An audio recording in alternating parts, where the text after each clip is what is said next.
So we said that AK, the discrete random variable, could be represented in this form, and the probability of occurrence of both plus A and minus A would be half, because the probability of occurrence of logic 1 and logic 0 would be half. We are assuming that everywhere we assume equiprobable occurrences of ones and zeros.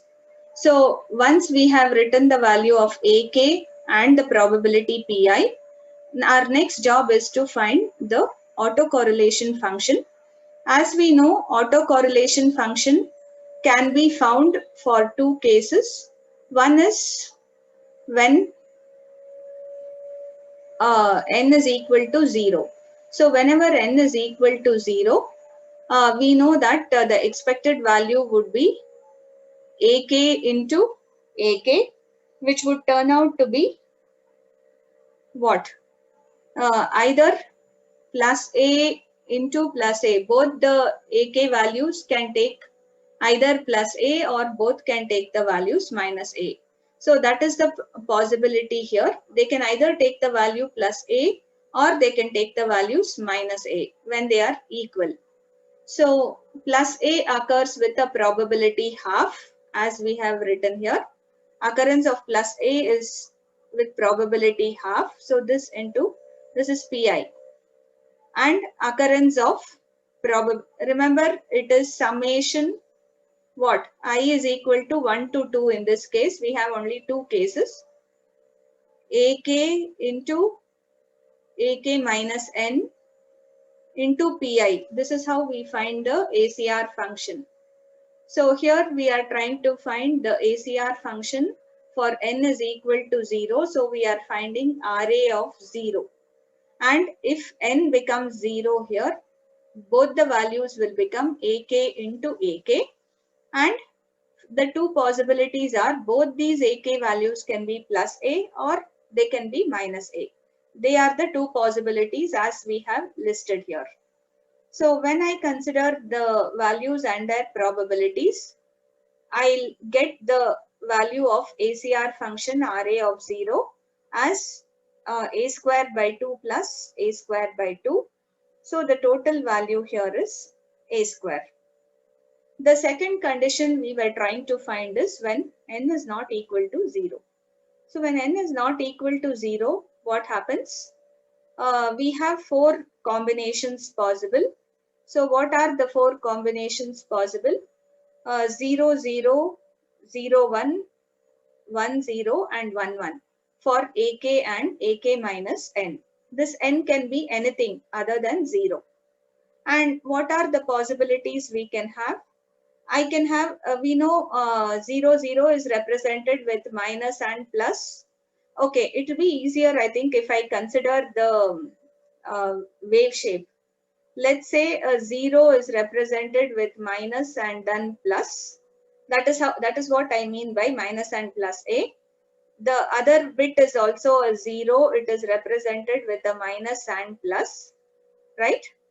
So what would be the product of AK into AK minus n here? What would be the product? It would be minus or plus A square. Yes or no? Since I have minus and plus aligned, both are in alignment. When I multiply these two, I will have minus or plus A square, or in other words, it will be something like this. So minus, anyway, if I multiply minus with minus, it will become plus only. Plus with plus also is plus.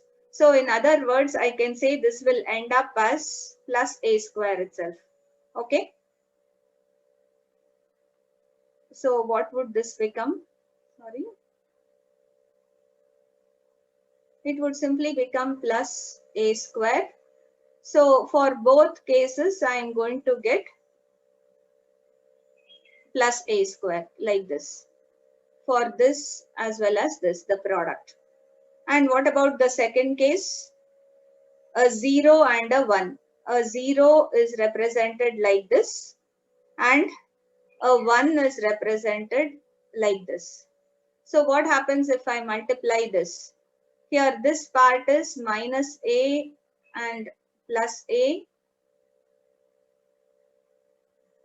If you multiply here, again this will result in plus a and minus a. So which will result in the value minus a square. So minus a into plus a, this will become minus a square. Plus a into minus a will again become minus a square. So I will have the value something like this. If this is 0 line, this will be minus a square. Okay. So if you write it in the form of the representation, you will understand clearly rather than this combination.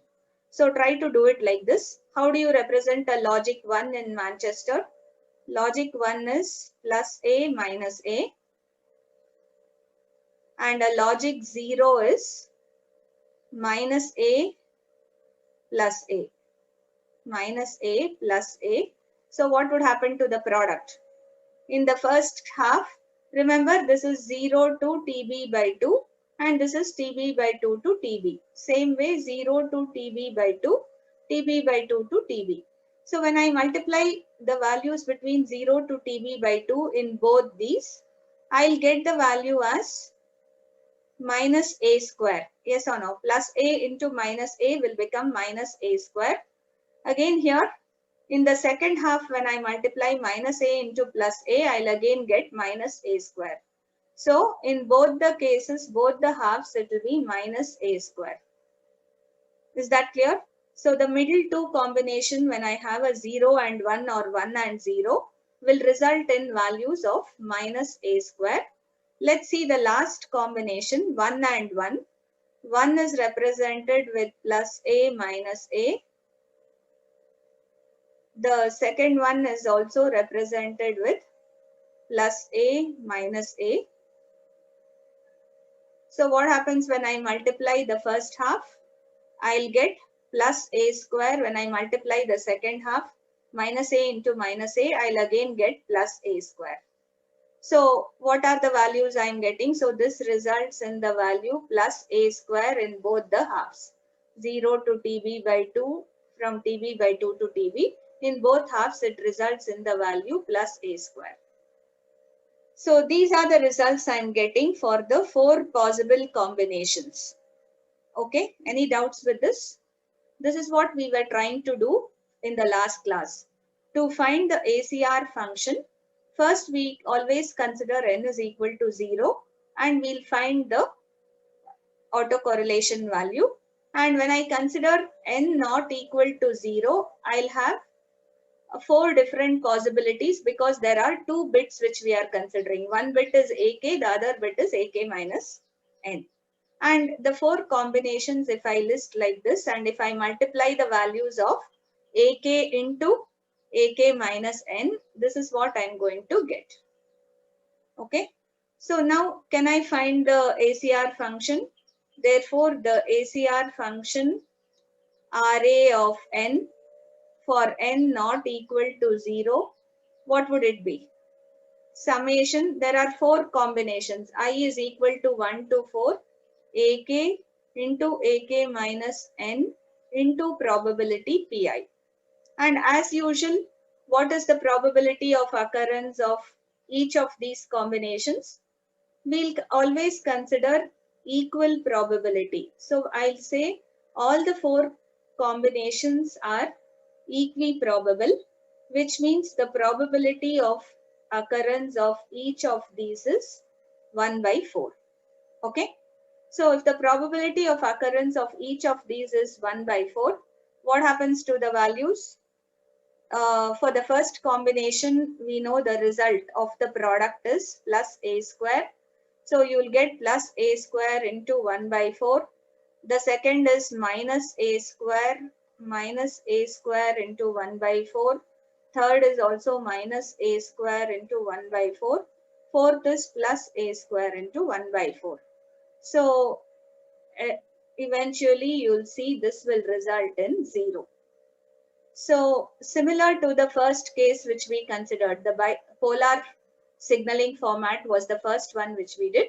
Even in that, we got the ACR function array of 0 to be having some value and array of n for n not equal to 0, it turned out to be 0. Okay, is this clear? Once you have this, we can summarize. You can say, therefore, summarizing the value of array of n, what do I get? Array of n is equal to a square for n is equal to 0 and it is equal to 0 for n not equal to 0. Okay. So did we give any equation numbers? Yeah, we have given one equation number. I'll call this equation 2. Is this clear? So once you have obtained the autocorrelation function, what is step 3? Step 3 is to obtain the power spectral density. How many we have done? Already we have done so many till now, you should be familiar. What is the expression in finding the power spectral density? As usual, Sx of f should be what? 1 by Tb, the pulse Fourier transform whole square. Power in the pulse means the square of its Fourier transform considering only the magnitude into the Fourier transform of the autocorrelation function as n ranges from minus infinity to plus infinity. We'll say array of n into e to the power of minus j2 pi fn tb by considering t is equal to tb. So you directly say, we have considered this in the beginning itself. This is the relationship between our power spectral density and autocorrelation function, and it's the power in a given rectangular pulse v of t would be v of f. In this case, it's not a simple rectangular pulse. See, in Manchester format, is it a simple rectangular pulse which is on either side of 0? Usually what we did? Usually we had v of t as a simple rectangular pulse like this, which varied on either side of 0 from plus Tb by 2 to minus Tb by 2 of amplitude 1. This we called as rect T by T. This was our basic pulse and we shifted that pulse in what? In time on this side, on the right as well as left, and we considered its magnitude and the power in the shifted versions of the pulse when we considered all other types of signaling, that is polar NRZ, unipolar NRZ, bipolar NRZ. Everywhere we considered shifting this rectangular pulse. But what is the pulse in Manchester? In Manchester, we have V of t can be represented. Say I can represent it either like this or like this. Yes or no? This is what happens in Manchester. So 1/2 the bit duration, it has one value. The other half of the bit duration, it has another value. So either +1 or -1 it will have in either of the halves. And this will be the representation for a logic 1 pulse. This will be the representation for a logic 0. So minus Tb by 2 to plus Tb by 2. I have -1 here, +1 here. So let's consider one of these formats. Let's take this format and analyze. Let's say, let's analyze the V of t for logic 1. This one. the other one will also be similar. Okay. So if I consider this pulse, can you tell me how will I define this V of t? Therefore, in Manchester alone, since the pulse shape is different, we have to consider this pulse. You say, therefore, the equation for the Manchester pulse V of t can be defined. Usually when we consider this as rectangular pulses, I can consider this as a left shifted rectangular pulse, which is, what is the center of this? What is the center of this pulse? The center in an actual rectangular pulse, the center would have been 0. But what is the center of this pulse here? The positive portion. Yes. This center is shifted to TB by 4, minus TB by 4. Yes or no? The center of this rectangular pulse, which was actually 0 in all the previous pulses which we had considered, has now shifted to minus TB by 4. So how will I represent that pulse? It's a left shift from 0 by a factor minus TB by 4. So can I write it as rect T plus TB by 4? And as usual, we should divide it by the duration of this rectangular pulse. What is the duration from here to here? From minus TB by 2 to 0, what is the duration? Its duration is TB by 2. Is this clear? Please understand how to represent a rectangular pulse which is shifted in time. This is left shifted in time from the center point 0. That's why for clarity I showed you what was the pulse we were considering before. The previous pulse was always centered at 0, but now this rectangular pulse is centered at minus TB by 4, and the total time duration of this pulse is TB by 2 and not TB. This pulse duration was TB, so I would consider T by TB, or if it was T, I would consider T by T.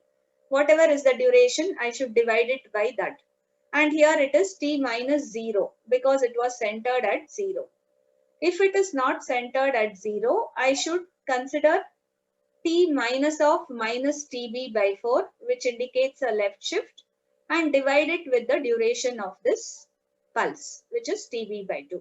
So this would be the equation representing this pulse, the positive pulse in the given waveform. Now, if I want to represent this negative pulse, what is the center of this negative pulse? It starts with 0, ends at TB by 2, means this center is plus TB by 4. Yes or no? This negative pulse has a center plus TB by 4. Since it is a negative pulse, its magnitude is negative. And how would I represent this? It is still rectangular. So I will use the rect function only. And it's a right shift from 0. Whenever it is a right shift, I should subtract to the new center. What is the new center position? T minus TB by 4. Again, the total width of this pulse is also TB by 2. Is this clear? So the new pulse which we consider in Manchester signaling will be represented as a sum of two rectangular pulses, one with a positive amplitude and the other with a negative amplitude. So this pulse I will have to analyze, and I have to find V of f for this pulse. We know if this was V of t, what was V of f for this? V of f for this pulse was what? TB sync FTB, yes or no? So we know for any rectangular pulse, the Fourier transform is simply given as a sinc function.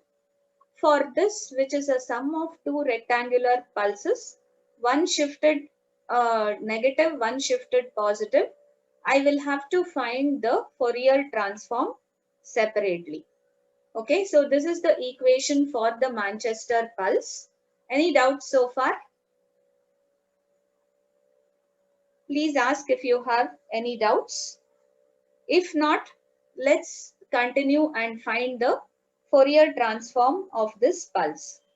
Okay, therefore, to find V of f, what do we do? As usual, Fourier transform is integral. This is for what duration? Minus Tb by 2 to 0. What should I take? Whatever is the value of V of t. So whatever is the value of V of t into e to the power of minus j 2 pi f t dt plus for the second half integral from 0 to plus Tb by 2. Again V of t into e to the power of minus j 2 pi ft dt, right? This is how I find the Fourier transform. And from the given value of pulse, we know, though the pulse is actually represented like this, a rect pulse, whatever I'm showing as rect t plus tb by 4 is nothing but it has the amplitude plus 1 between minus Tb by 2 to 0.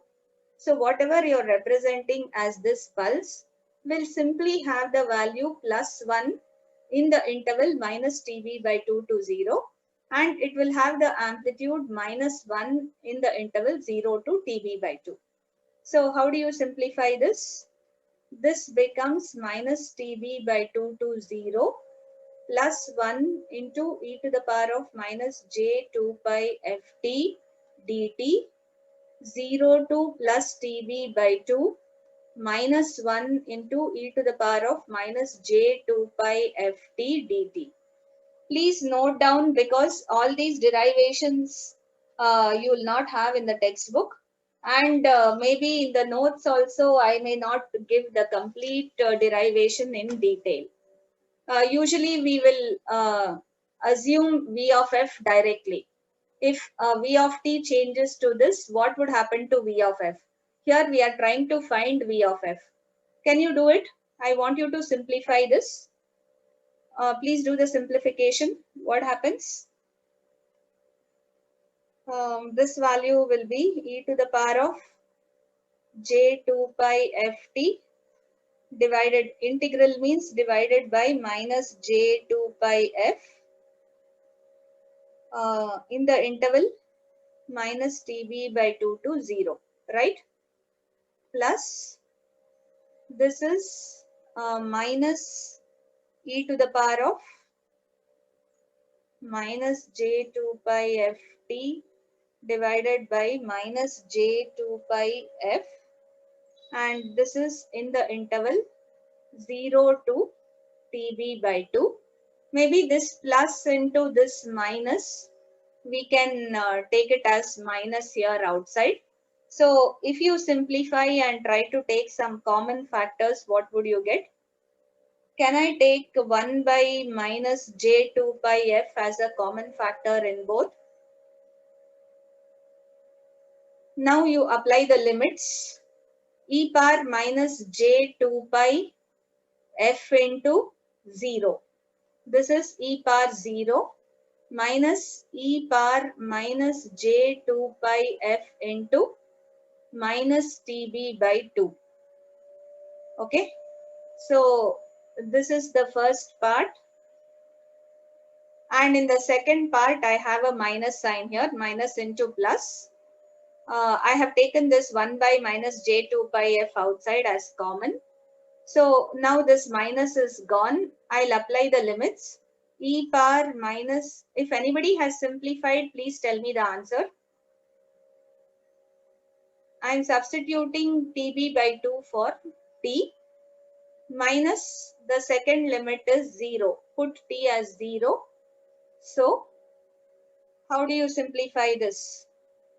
This minus j, if I take to the top, it becomes plus j by 2 pi f. And the first term is 1 minus e power plus j. 2 will get cancelled here. What can I have? Please simplify fast. J pi f tb, yeah? Okay, and it will be plus, and this will be minus e to the power of minus j, again 2 cancels, j pi f tb, and this is what? Minus 1. So this is j 2 pi f. I'll have 1 minus of minus 1, which will be plus 1. So 1 plus 1 is 2. 2 minus, if I take minus outside because both are minus, e to the power of plus j pi f tb plus e to the power of minus j pi f tb. Can I write it like this? Just go through as I'm doing. We may make some mistakes as I'm writing, but that's why if you keep doing parallelly, you will be able to notice. What's the next step? This is in the form e power plus j theta plus e power minus j theta. So can I write it as cos theta? See, this is in the form e power plus j theta plus e power minus j theta. I can write it as 2 cos theta. What is cos theta? Cos theta is e power plus j theta plus e power minus j theta by 2. Yes or no? So if I use this relation, what do I get? J by 2 pi f 2 minus 2 cos what? Pi f tb. Okay. And here I can take out that 2, which is a common factor. If I take out 2 outside, 2j by 2 pi f, I'll get 1 minus cos pi f tb. What can I write? 1 minus cos pi. This 2 and 2 cancels. So I'll have j by pi f. What can we write 1 minus cos theta as? 1 minus cos theta. Can I write it as, let's say, 2 sine square theta by 2? See, if I consider the actual angle as theta by 2, cos of twice theta by 2, cos 2 theta can be written as what? 1 minus 2 sine square theta by 2. Yes or no? Cos 2 theta is 1 minus 2 sine square theta. Here instead of theta, I am taking the angle as theta by 2. So because I have theta here, what will happen? 1 minus cos theta can be written as 2 sine square theta by 2. 2 into theta by 2 is theta here. Can I do that? So I'm trying to, whatever is this, you write all these trigonometric relations to one side so that you'll understand why we have done this simplification. We are trying to bring it in the form of a sinc pulse multiplied with something else. Okay. So try to simplify. What do you get here? So 1 minus cos theta can be written as 2 sine square theta by 2. So what will I write this as? 2 sine square pi f tb by 2. Okay. Using this relation, that 1 minus cos theta can be written as 2 sine square theta by 2. I am writing 1 minus cos pi f tb as 2 sine square pi f tb by 2. Now, what do we have? Again, we got a 2. So if I bring this 2 outside, 2j by pi f into sine square pi f tb by 2, which can be written as, let me separate out, 2j. I'll take out each of these signs. Say sine pi f tb by 2 divided by pi f. I have this pi f, I have brought it below one of the signs, into sine pi f tb by 2. See, sine square pi f tb, I'm just doing some manipulations to bring it to a final required format. Okay. So I'm just splitting this sine square pi f tb by 2 as sine pi f tb into sine pi f tb by 2. And this pi f which I have outside, I'm bringing it below this. I think all of you can understand why. I already told you we are trying to get this in the form of a sinc. Rectangular in time domain is usually converted to a sinc in frequency domain, a sinc pulse. Sinc pulse means it is in the form sine pi x by pi x. So how do I bring this denominator in this form, pi f tb by 2? I have to multiply what? The denominator and numerator by tb by 2. So if I multiply denominator and numerator by tb by 2, what will I have? You will have 2 cancels. I'll have just j into tb. Okay. This 2 into 2 cancels. I'm just left with j into tb. This is sine pi f tb by 2 divided by pi f tb by 2. What can I write that as? Sinc what? F tb by 2. This is in the form of, I told you, sine pi x by pi x. Again, wherever you want, you write the reason. Sine pi x by pi x is sinc x. This is how we represent. Okay, that's how we got this as sinc f tb by 2. And the second term I can't simplify, sine pi f tb by 2. I'll keep it as it is. Therefore, the Fourier transform of the Manchester pulse v of t, represented as shown here by this equation and by this waveform for a logic 1, will be something like this. For a logic 0 also it will be something similar. Okay, so I need not find again for logic 0. Any one pulse we'll take. Equation 4. I'll call this as equation 4, which is the Fourier transform of the given what? Manchester pulse, I'll call it as. It is a sum of two rectangular pulses. Therefore, finally, what are we interested in? Finally, PSD of Manchester, PSD of Manchester signaling will be, use the same equation. Sx of f is 1 by Tb, magnitude of the Fourier transform of V of t, that is V of f the whole square, into the Fourier transform of the autocorrelation function Ra of n into e to the power of minus j2 pi nf Tb. Substituting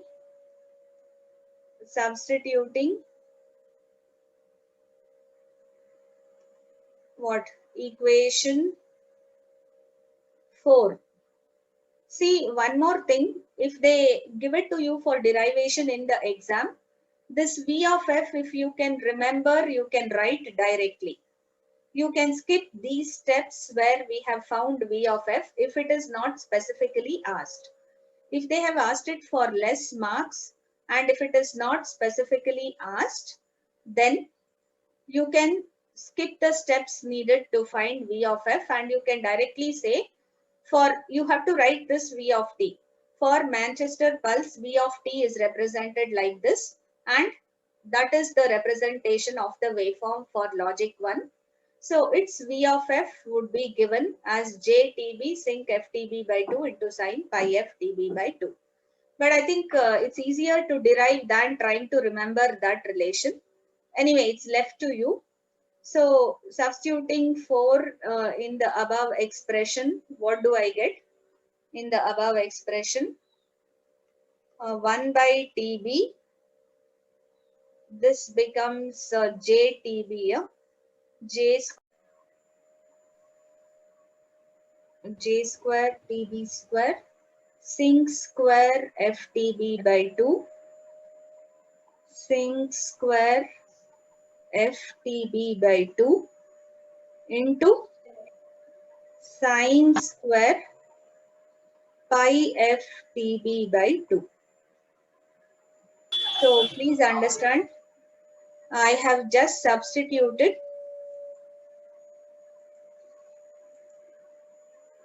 the expression for V of f.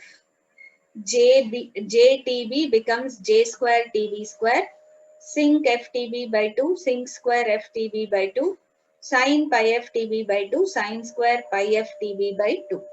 Okay. And remember, we are interested in the magnitude. And in the autocorrelation function, we had summarized what was the value of autocorrelation function. It existed only for n is equal to 0, just one value, that is a square. So this autocorrelation function, when I simplify, what will I get? Into this exists only for n is equal to 0 and e to the power of minus j2 pi 0 ftb. What would this be? This is nothing but e to the power of 0. So you substitute this 1 TB. If I cancel out TB, what is left? J square TB sinc square FTB by 2 sine square pi f TB by 2 into the whole thing magnitude. Anyway, here itself I can put, let me put this here.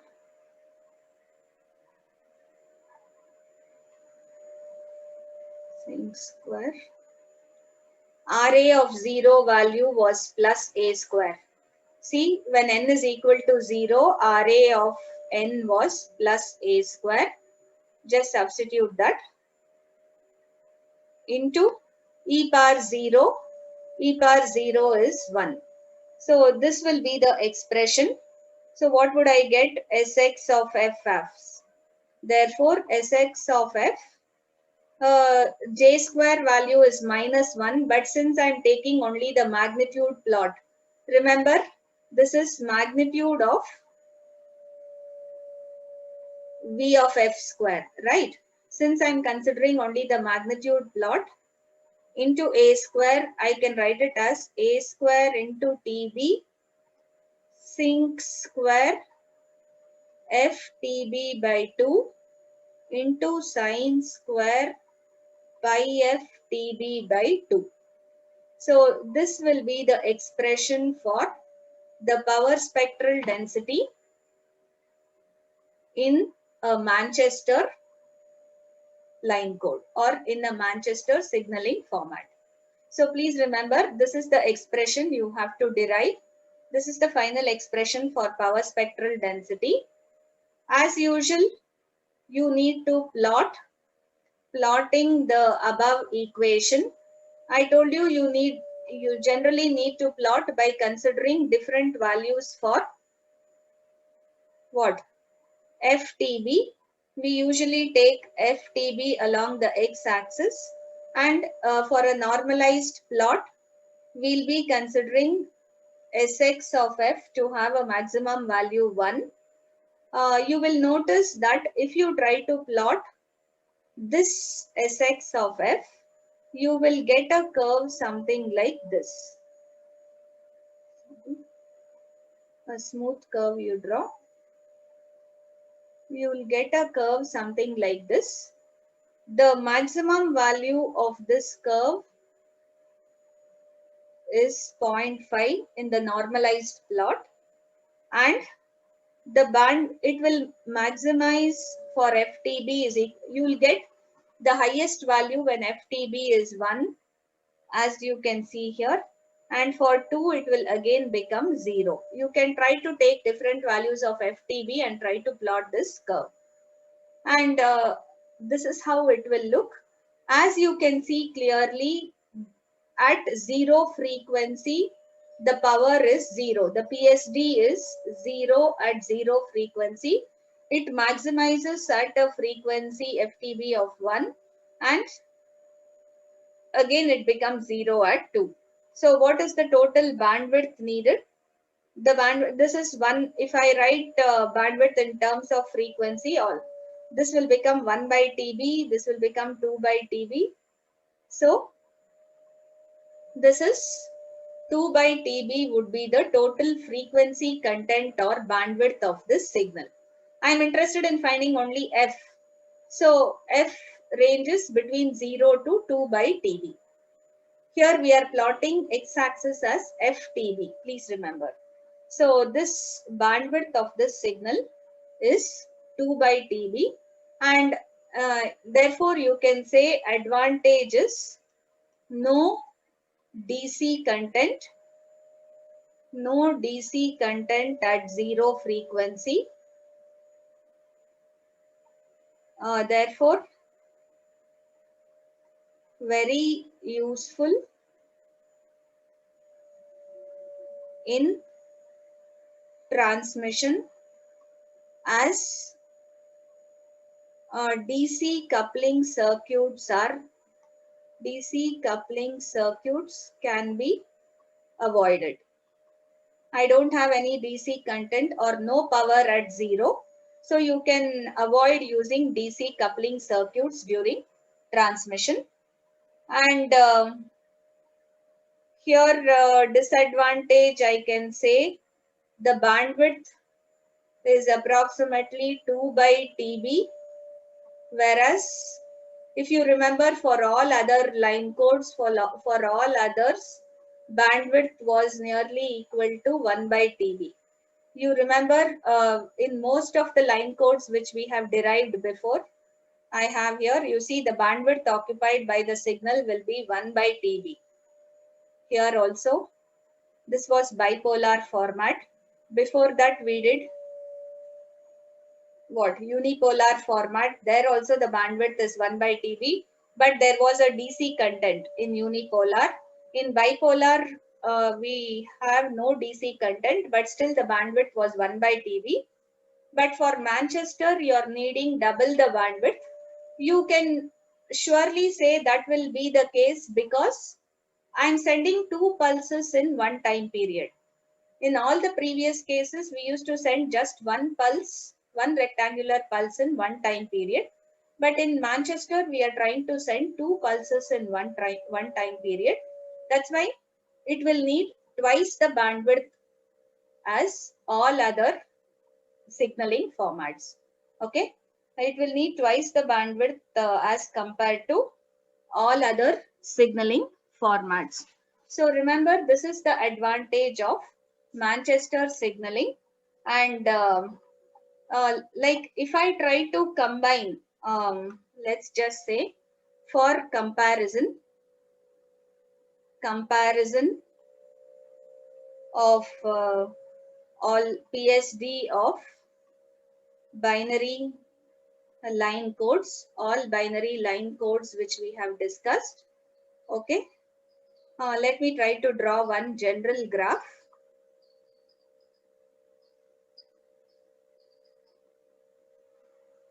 And in one common graph, I'll try to include all the PSDs, so you will easily be able to compare.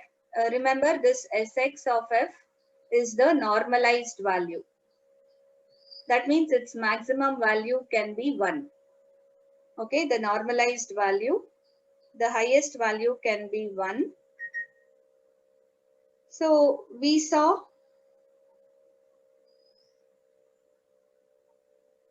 This is the PSD spectrum for which the last one which we did, that is Manchester.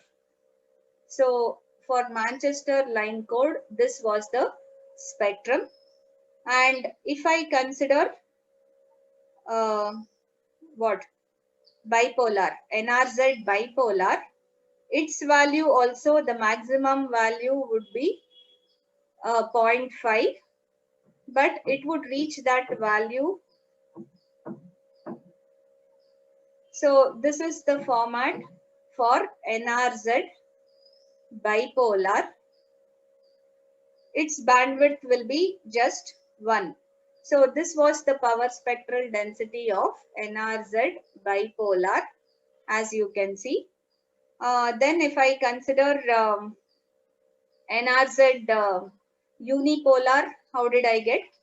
For NRZ unipolar, I think we got 0.5. Yeah, just now we saw, no, there was a DC value as well as the maximum value reached was 0.5, which would go to 0 nearing 1, something like this. Okay. So this was the format for what?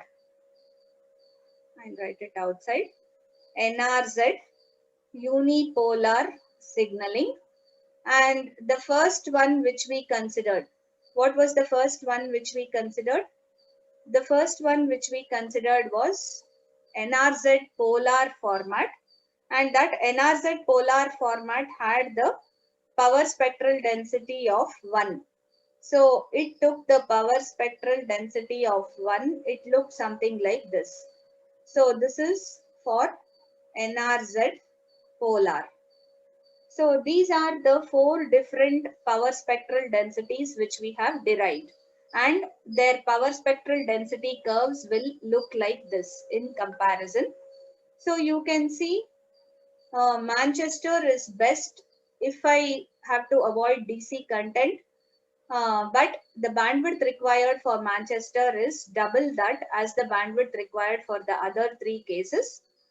But NRZ bipolar is also equally good. This red one, this red curve what we have drawn, NRZ bipolar is equally good because the bandwidth in this case is 1 by TB. It doesn't have DC content also. NRZ bipolar doesn't have any DC content. So no DC content, less bandwidth, everything is good. So they try to use NRZ bipolar commonly. Okay. You can just say NRZ bipolar is good because it has no DC content. It has no DC content and bandwidth required is less. So it has both the advantages. It has no DC content and it can be transmitted in less bandwidth. That's why this is normally preferred. So usually preferred in many transmissions. In many transmissions, they use Manchester also commonly. Whenever you can afford for high bandwidth, they use Manchester. So if high bandwidth is acceptable, Manchester is best. But if you don't have high bandwidth and if you want to avoid DC content, in that case you go for NRZ bipolar. Okay. So normally these are the 2 preferred signaling formats. Among these 2 preferred signaling formats, we have one problem with especially in this NRZ bipolar. So you just say, let me say, though NRZ bipolar has many advantages. Has many advantages.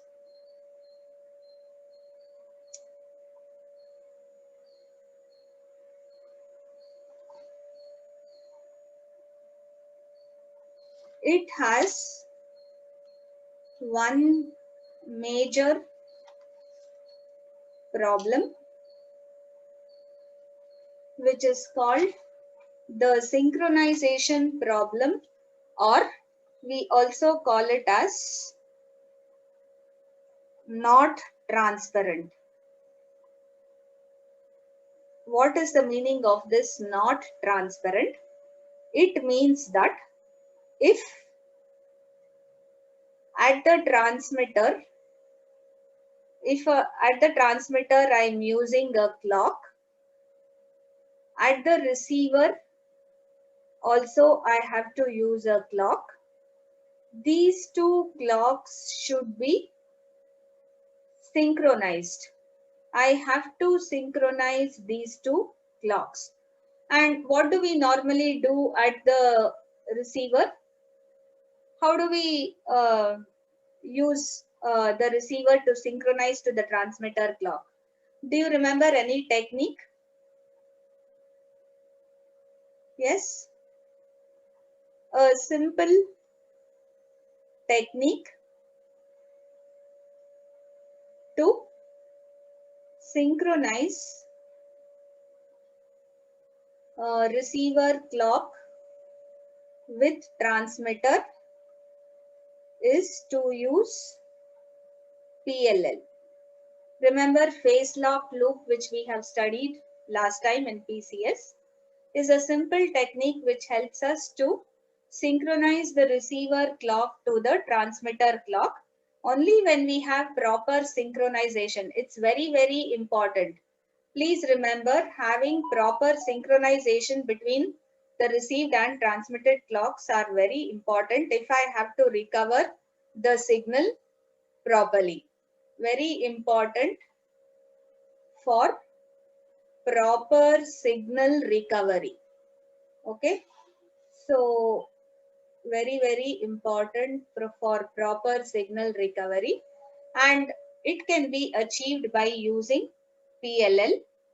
But even then, if the transmitted signal has sufficient transitions, then it is possible. Transitions, only then proper recovery is possible. Okay, recovery is possible. What do I mean by sufficient transitions? There should be many changes between ones and zeros. Sufficient transitions means changes between ones and zeros. Therefore, a long sequence of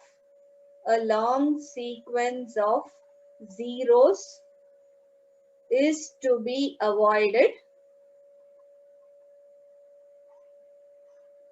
Please remember, this is to be avoided whenever we need to what? Have proper synchronization. To have proper synchronization. Ones means, remember, in bipolar format, what happens? Ones are represented with positive and negative values successively. So you just have to avoid zeros. Remember, we are talking of bipolar transmission. In bipolar transmission, only ones are represented with pulses, alternate positive and negative pulses. All this you should be on the tips of your fingers. Ones are represented with, if I have a sequence of ones, I'll be representing with positive and negative pulses alternatively. So zeros are represented as 0 volts. So in bipolar format, having a long sequence of zeros will be a problem with synchronization. And in order to avoid that, to help avoid this problem, we have three techniques. We have three signaling techniques, or mainly two, let me say, HDB and BNZS. HDB stands for high density bipolar and BNZS stands for binary with N zeros substitution. So these are two special signaling formats. We have special signaling formats which are HDB and BNZS, which we will study in the next class.